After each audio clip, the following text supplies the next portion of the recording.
कुछ लोग कहते हैं कि राम भगवान नहीं थे, वे तो राजा थे। कुछ का मानना है कि वे रामायण नाम के एक उपन्यास के काल्पनिक पात्र हैं, वे कभी हुए ही नहीं। वर्तमान काल में भी राम की आलोचना करने वालों में कई लोग मिल जाएंगे। राम के खिलाफ तर्क जुटाकर कई पुस्तकें लिखी गई हैं। इन पुस्तकों को लिखने वालों में वामपंथी विचारधारा और धर्मांतरण करने वालों और धर्मांतरित लोगों ने बढ़ चढ़कर भाग लिया है। तर्क से सही को गलत और गलत को सिद्ध किया जा सकता है। तर्क की बस यही ताकत है। तर्क किसी के भी पक्ष में जुटाए जा सकते हैं, लेकिन हम यहाँ तर्क की नहीं, तथ्यों की बात करेंगे। राम हुए या नहीं, इस पर कई शोध हुई हैं। उनमें से एक शोध फादर कामिल बुल्के ने भी किया। उन्होंने राम की प्रामाणिकता पर शोध किया और पूरी दुनिया में रामायण से जुड़े करीब 300 रूपों की पहचान की।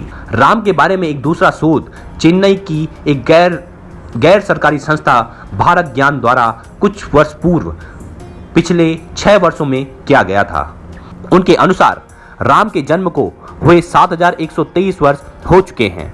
उनका मानना है कि राम एक ऐतिहासिक व्यक्ति थे और इसके पर्याप्त प्रमाण हैं। राम का जन्म 5114 ईस्वी पूर्व में हुआ था। अशोक भटनागर और कुलभूषण मिश्र द्वारा लिखित एवं वेदों पर आधारित शोध संस्थान आई सर्व हैदराबाद द्वारा प्रकाशित वैदिक युग एक एवं रामायण काल की ऐतिहासिकता, समुद्र की गहराइयों से आकाश की ऊंचाइयों तक के वैज्ञानिक प्रमाण नामक शोध ग्रंथ में भी इसका उल्लेख मिलता है। वाल्मीकि रामायण में लिखी गई नक्षत्रों की स्थिति को प्लेनेटेरियम नामक सॉफ्टवेयर से गणना की गई तो उक्त तारीख का पता चला। यह एक ऐसा सॉफ्टवेयर है जो आगामी सूर्य और चंद्र ग्रहण की भविष्यवाणी कर सकता है और पिछले लाखों वर्षों की ग्रह स्थिति और मौसम की गणना कर सकता है।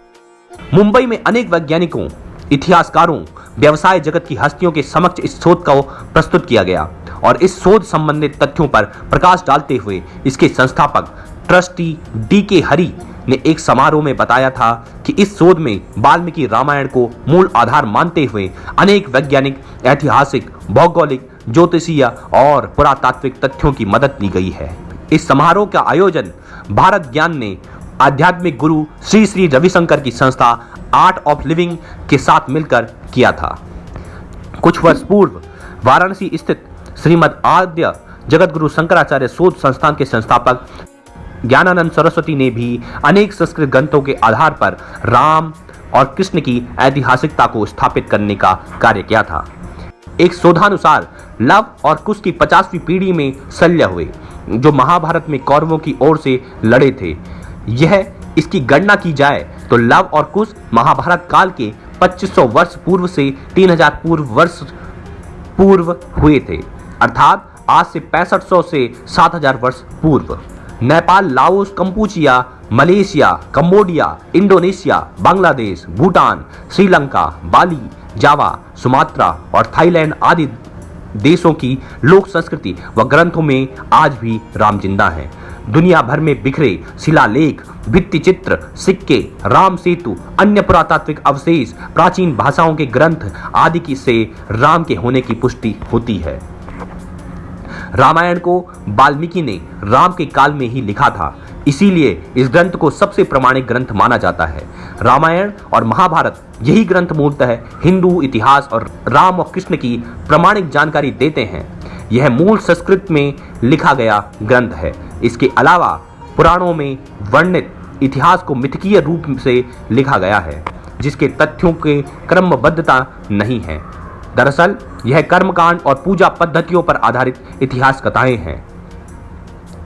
रामचरितमानस को गोस्वामी तुलसीदास ने लिखा, जिनका जन्म सन 1554 में हुआ था।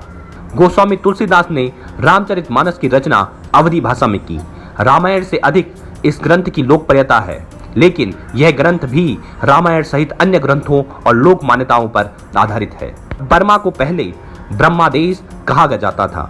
राम कथा पर आधारित बर्मा की प्राचीनतम गद्य कृति रामवत्सु है।